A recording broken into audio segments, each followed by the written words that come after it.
এই মাইকে বসা ছাড়া আমারে আপনারা কথা বলতেই পাবেন না, কোথাও গিয়ে আমারে কথা বলতে পাবেন না। আমি তো সবসময় পালায়া থাকি, জেনেই থাকি, সব সময় মানুষ থেকে পালানোর চেষ্টা করি।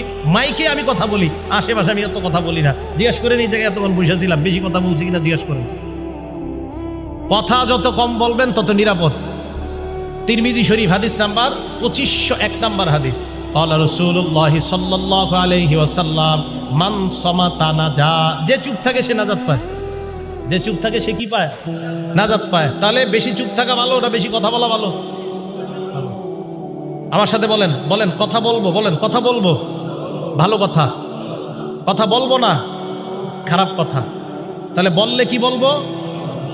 আর খারাপ কথা কখনো, এটা বললেন তো। এবার আমার সাথে বলেন, বললে ভালো কথা বলবো, ভালো কথা না বলতে পারলে চুপ থাকবো। কি থাকবো? বুখারী 6018 নম্বর হাদিস। নবীজি বলছেন মন চাইলে ভালো কথা বলো, পারারা চুপ থাকো। মনে থাকবে তো? তাহলে বললে ভালো কথা, না পারলে চুপ। আল্লাহ আমাদেরকে হাদিসের উপর আমল করার তৌফিক দান করেন।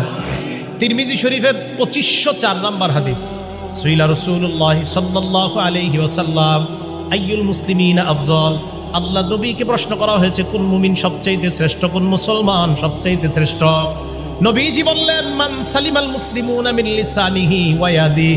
যেই মুসলমানের মুখের কষ্ট দেওয়া, হাতের কষ্ট দেওয়া থেকে অন্য মুসলমানরা নিরাপদ হয়ে যায়, ওই মুসলমানটা দুনিয়ার শ্রেষ্ঠ মুসলমান হয়ে যায়। আমরা শ্রেষ্ঠ মুসলমান যেন হতে পারি, আল্লাহ তৌফিক দান করেন। তাহলে বলেন তো, মিথ্যা কথা মানুষ কি দিয়ে বলে? গীবত বলে কি দিয়ে? আচ্ছা, আমরা সত্য কথা বলবো ইনশাআল্লাহ। আবু বকর, পরে কি জানি সিদ্দিক, আবু বকর রাদিয়াল্লাহু